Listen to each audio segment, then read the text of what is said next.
Assalamu alaikum, j'espère que tout le monde va bien. Nous nous retrouvons aujourd'hui pour l'épisode numéro 2. Je vais vous parler du logement et également de la voiture. Je vous montrerai à quel point Ibrahim Adjamé est un menteur et un manipulateur. J'essaierai d'être le plus concis possible. Je vous demande de partager cette vidéo un maximum autour de vous, d'en parler car il faut mettre fin à cette mascarade. Je vous remercie énormément de tout le temps que vous m'accordez. On va écouter et après je m'exprimerai. Le fils de Madame Maï Magali crée un compte Instagram où voilà, c'est vraiment le sensationnel. C'est un fils qui vient en aide à sa mère en détresse, qui a tout quitté pour faire sa hijra, une femme de 47 ans. Voilà, c'est du sensationnel. Qui se fait escroquer 20 000 euros par des pseudo-salafis. En fait, c'est ça son discours sur Internet. Et bien sûr, ben ça c'est vendeur sur la toile. Premier petit mensonge de ta part, tu dis que je crée un compte Instagram. Pour ta gouverne, ceci c'est mon compte personnel. Je n'avais que 30 ou 40 abonnés. El Mouhim, tu dis que je fais du bruit sur les réseaux sociaux, blablabla, nanana.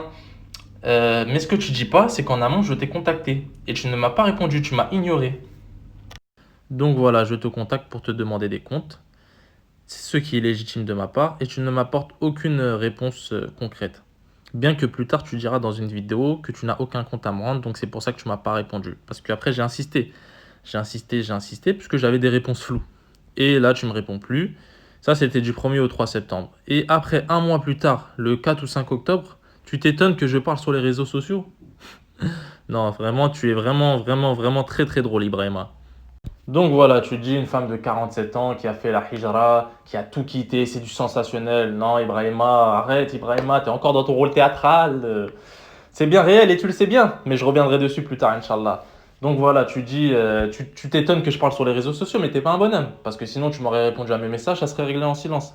Alhamdoulilah que tu t'as pas répondu à mes messages, car Allah, il t'a dévoilé et il continue à te dévoiler de jour en jour. Mais à force de suivre les épisodes, vous allez voir à quel point cet homme, c'est vraiment une mascarade. De là, Allah il a facilité quelque chose, c'est que l'appartement qu'elle a pris, qu'on lui a pris cet appartement-là, en fait, il était déjà au nom d'une sœur qui était ici. Cette sœur avait pris cet appartement et ensuite elle s'est désistée. Donc elle avait payé 6 mois de loyer à l'avance comment on appelle ça, à l'agence de location et tout ça. Ensuite, elle s'est désistée et le problème c'est que l'agence de location lui ont dit on vous rembourse pas les 6 mois. Donc elle s'est dit pas de problème, je vais essayer de trouver quelqu'un qui reprendra l'appartement. Donc elle m'a contacté, elle m'a demandé est-ce que tu connaîtrais pas des gens qui voudraient habiter à Oum El Kouen, des Muhajiroun ou autres, pour reprendre l'appartement que j'ai pris. Donc elle m'a exposé la situation.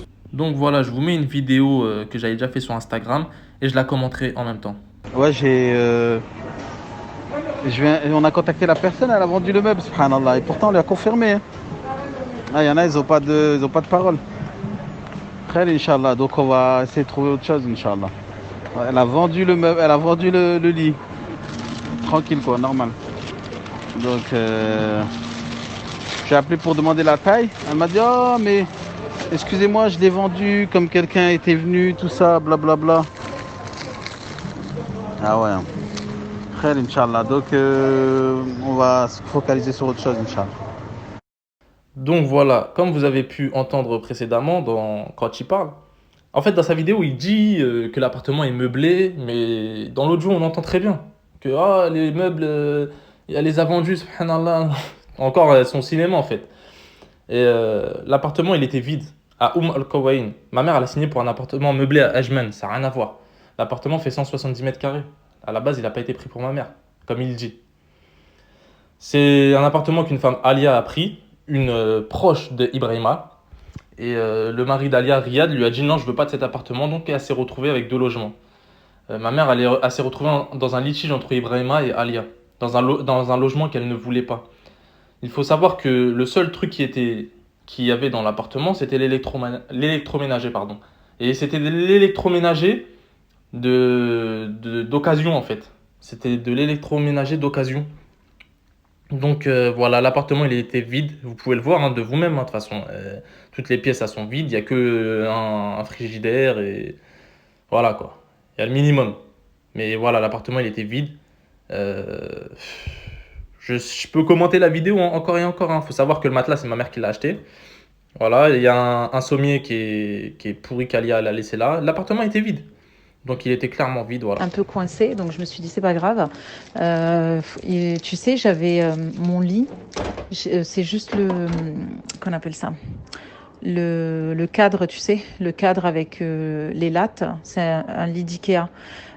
Et du coup, parce que le lit que j'avais, en fait, le matelas que j'avais, il était trop pourri. En fait, je l'ai balancé parce que j'arrivais plus à dormir dessus. Et en fait, je me suis rendu compte que c'était pas le matelas, c'était les lattes qui me dérangeaient. En fait, j'aimais pas. En fait, j'aimais pas.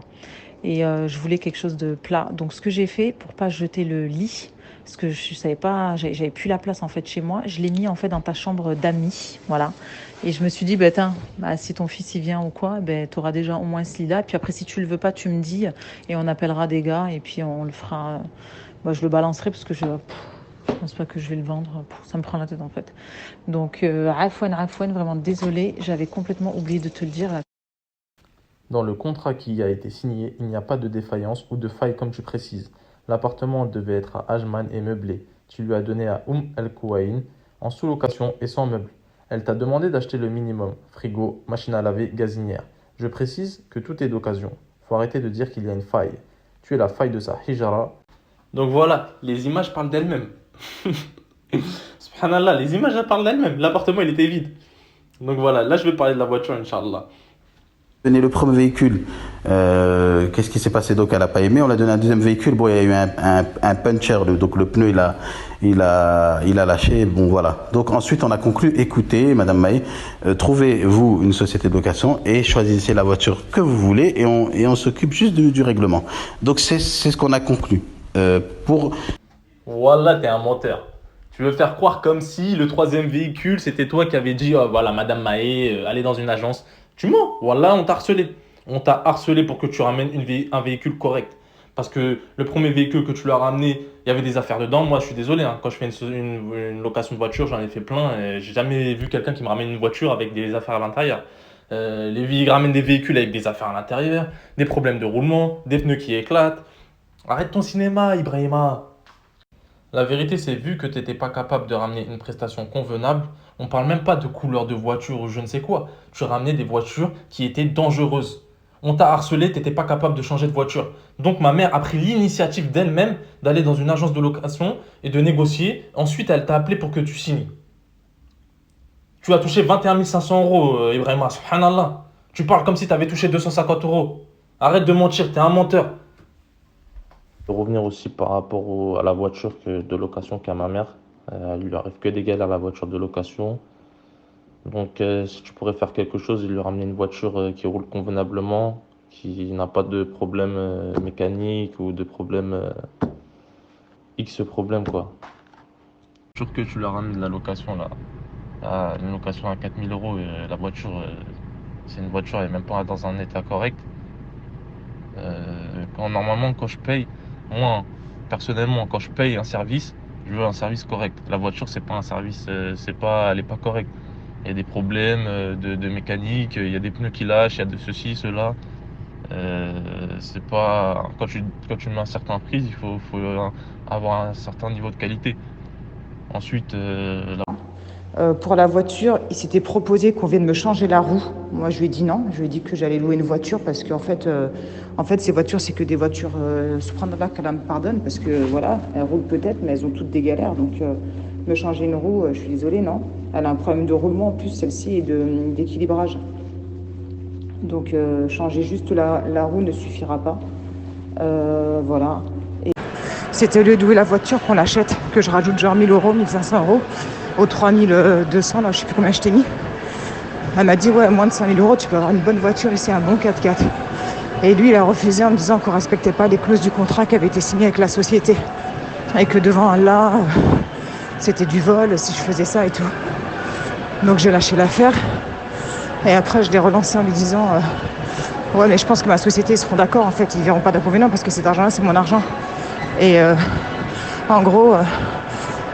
lui, il a dit non, il a dit que c'était pas possible, le contrat, il avait été signé, blablabla. Il n'y aura aucun problème, en fait. C'est juste que nous, on va dire les choses franchement. On va pas faire des techniques ou je sais pas quoi. Et non, moi je vous parle franchement. Mon fils, il vous a parlé franchement aussi. Euh, Dans le message qu'il vous a dit, c'est que c'est obscur, quoi. Les... je vais vous dire honnêtement, euh, dans la location de voiture, bah dans ces cas-là, il faut me louer une voiture correcte. Parce que, je suis désolée, quand on parle du contrat et on doit se tenir au contrat devant Allah, c'est vrai, et ben dans ces cas-là, vous devez vous aussi vous tenir dans vos engagements au contrat devant Allah, c'est-à-dire de vraiment me louer une voiture euh, en location dans n'importe quelle agence de location. Une voiture, elle est livrée sans problème mécanique. Je suis désolée. Il n'y a pas de, il y a pas de, les voitures, elles sont révisées en fait. On livre pas des voitures comme ça à des clients. Donc, ben dans ce cas-là, il faut se tenir vous aussi à votre contrat. Moi, je ne vais pas revenir dessus, d'accord? Vous avez margé, vous avez énormément margé. Donc voilà la vérité, Ibrahima le manipulateur. Hein? Donc Ibrahima s'est cru au quartier en fait. Il s'est cru au quartier à faire des locations entre ses copains. Non, non, non, non, non. Là, c'est du sérieux. Tu viens de nous ramener une voiture dans une agence de location. Et c'est pourquoi la première et la deuxième voiture, il n'y avait pas de caution. Puisque c'était pas des agences de location, en fait, c'était des voitures qui prenaient comme ça à gauche à droite. Il n'y avait pas de caution, il n'y avait pas de facture. Donc voilà, c'est ça la réalité de ce qui s'est vraiment passé. Je démontre encore une fois que cet homme est un menteur et un manipulateur. Et vous allez voir qu'au fil des épisodes, c'est un sacré personnage. Je pense vraiment que c'est un pervers narcissique. Donc je vous laisse vous abonner à ma chaîne. Je suis désolé pour tout le temps que j'ai pris. Et qu'Allah vous préserve tous. On se dit à bientôt, Inch'Allah.